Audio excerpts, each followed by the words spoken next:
Well, hello there, and welcome to a film a day, a bonus. So previously, I of course did my summary for the week of films, going through each one, and then in a separate video, I would then do the short that would quickly list the films I'd be covering for this upcoming week.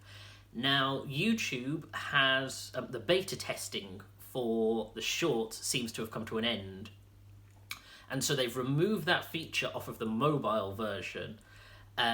So, as I'm adapting to this, what I'm going to do is essentially merge these two together. So, I will talk through each of the films that I watched last week, and then at the end of the video, list the films that I'll be watching for this week. So, last week. It begins on Monday with Superman, the 1978 special edition extended cut.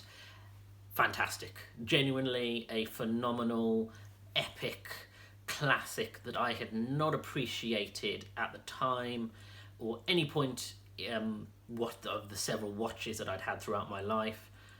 And now, at this age, I finally get it, and I genuinely think it is a phenomenal film and set the bar for the superhero genre. It really sort of launched the superhero feature film.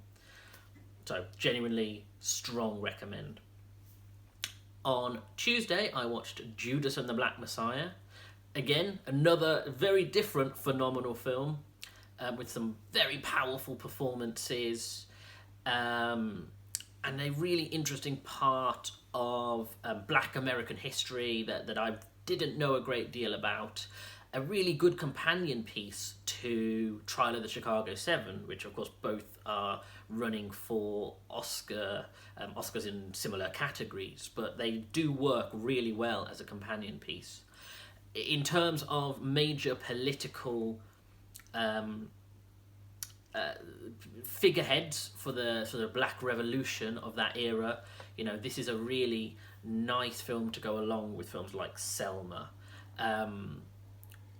And I do look forward to... I still need to see the Denzel Washington Malcolm X film, but again, I think these will gather together really nicely as a prominent part of Black history and major people of the 60s and 70s who really pushed for equal rights for Black people in America. So a very powerful film, and I think potentially might be up there for Best Picture. I'm not 100% because I have only seen 3 of the 8 so far. 3 of the 6 so far. Or is it 8? It is 8. 3 of the 8 so far, but just based on that, I think this is a very powerful film, and I'd be surprised if something knocks it off that pedestal. On Wednesday, I saw Chariots of Fire, a classic film that a really prominent piece of British filmmaking and the sort of the calibre of classic sports, human stories, narrative that I do appreciate, and I'm glad I saw it. I don't think it's one of those films that really I left thinking about and thinking, I'm glad I saw that, and I appreciate the craftsmanship. I don't know if it's something I would go back to numerous times or sort of go feel the need to watch again, but I do think there are some great performances. I do think it's wonderfully made, and I do appreciate the filmmaking prowess of it, and I think that it was one of the proponents of the way that a sports film can be presented without it be relating to people who aren't necessarily into sports but are into human stories and human struggles. So pleased to have seen that. Thursday, I saw Crip Camp, the documentary on Camp Jened, which is the camp which was set up in the 70s for people with a variety of disabilities.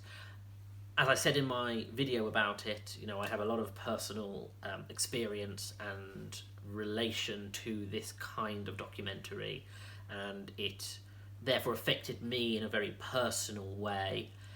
And I really found the story engaging. The fact that it showed the lives of these kids as it progressed into being about the struggles for recognition and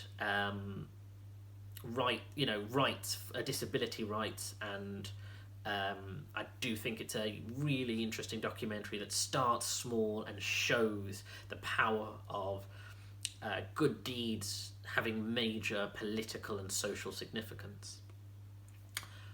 On Friday, I saw Zack Snyder's Justice League.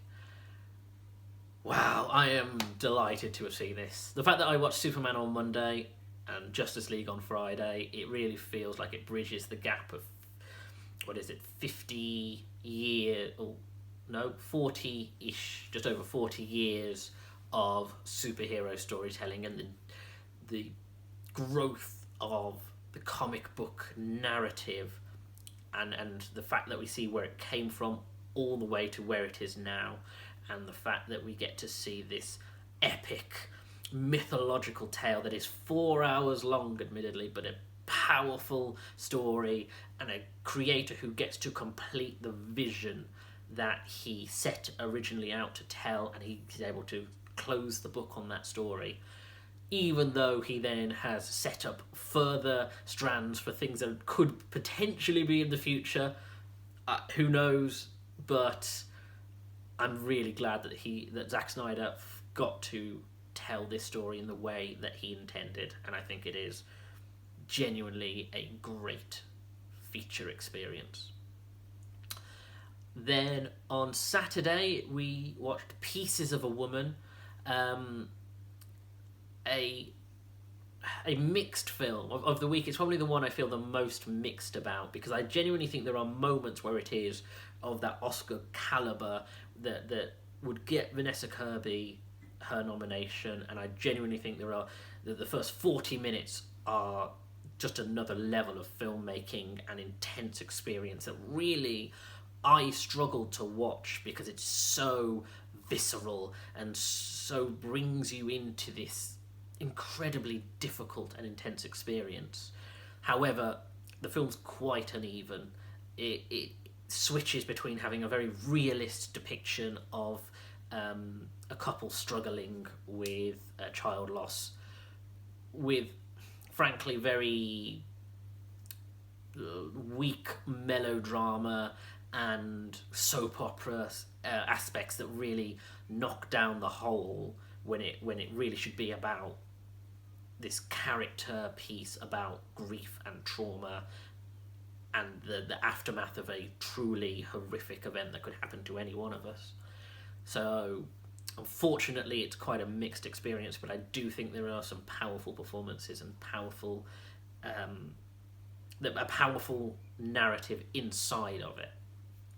And then on Sunday, Iron Man 2. The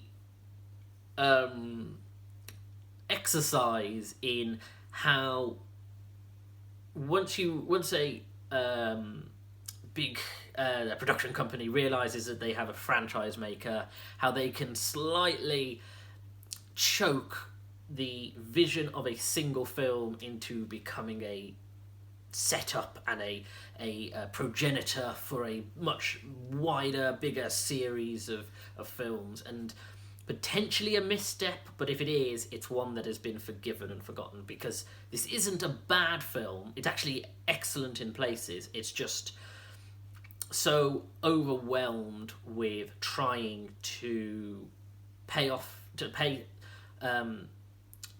back to the first film, try to have its own identity, and then also trying to set up a dozen other films to then, of course, lead into the grand cinematic universe that is Marvel compared to the DC one.